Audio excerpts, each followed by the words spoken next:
Hey there friends and viewers, this is Hengest with TGN and welcome to another raid boss guide here in Star Wars The Old Republic. Today we're going to be showing you how to defeat the Annihilation Droid XRR-3, the first boss in the Eternity Vault raid instance on the Gav Daragon vessel in the Republic fleet.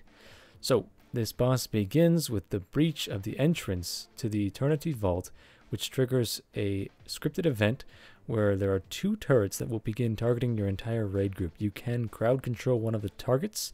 We decided to CC the one on the left, at which point in time the range DPS must focus on one turret, this one being the right turret, while the melee attacks the power cells at the base of the turret and also deals with the incoming adds that are just exiting from the entrance to the Eternity Vault.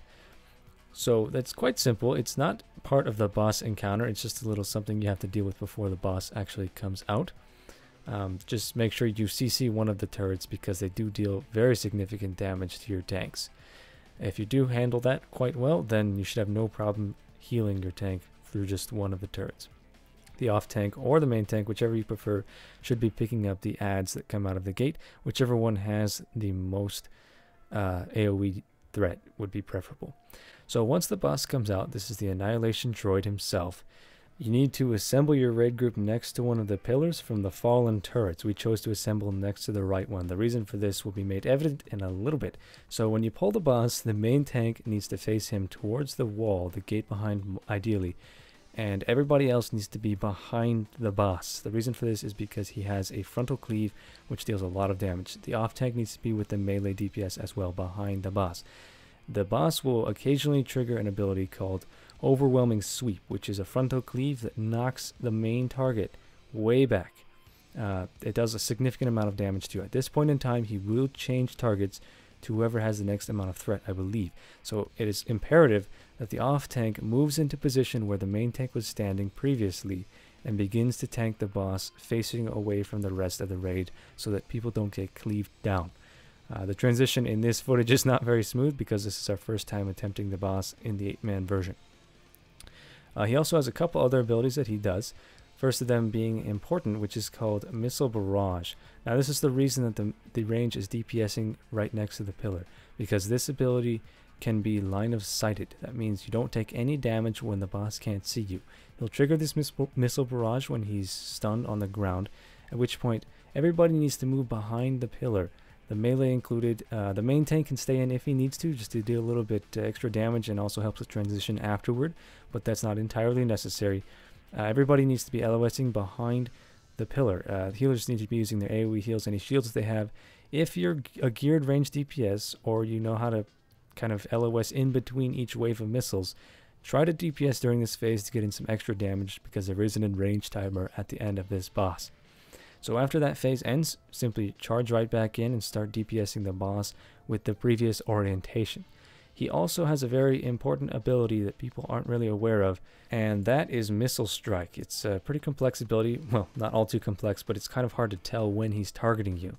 It's basically he'll pick somebody in the raid, and there'll be a red targeting reticle, kind of like crosshairs on your target. You can also pay attention to the debuff. At that point, when you see the debuff, you have 3 seconds to move away from your raid because that dot is going to explode and cause a lot of AoE damage, about 6,000 AoE damage, splash damage to anybody near you. So get away from the raid. Don't Guardian Leap into the range of the healers. Just move away. Otherwise, you're going to be receiving a lot of raid damage. He's going to be doing that randomly throughout the course of the entire fight, except during the Missile Barrage phase where he's shooting everybody. So, quite simply, when you get him to 50%, he initiates phase 2, at which point he's going to trigger another ability called Storm Protocol. Now this is kind of a competency check. He's going to put down red aiming reticles on the ground that count down from 3 seconds, at which point a missile will fall from the sky and deal a lot of AoE damage. Make sure that nobody's caught standing in these things because it's just too much to heal through if too many people are taking damage, because he continues to deal full damage to the tanks. And also, when you're avoiding the red circles, melee don't run in front of the boss because you will get cleaved down. Instead, strafe side to side in the behind, or move frontwards and backwards to avoid the red dots. Alright, everything will proceed as normal until you reach 10% HP, at which point the third phase will trigger, and he will no longer use any of his other abilities except for Missile Barrage. That is the one where he targets the entire raid group, and you don't have the option to LOS behind the pillar, because he will do this until he dies. This is technically the enrage timer for the boss. You need to stay in and pop all of your cooldowns to kill him as quickly as you can, and if you don't kill him fast enough, then your healers won't be able to keep up and the raid will wipe. So this is definitely the DPS check for the boss. You should have no problems if you're geared enough and your raid understands what's going on to kill him. Don't forget to use your executes, etc. to deal as much damage as possible. And when he goes down, that is gonna kind of tell you that you're ready for this instance, because he's probably the second most difficult boss in this entire raid, which is nice because it's kind of a gear or competency check at the very beginning.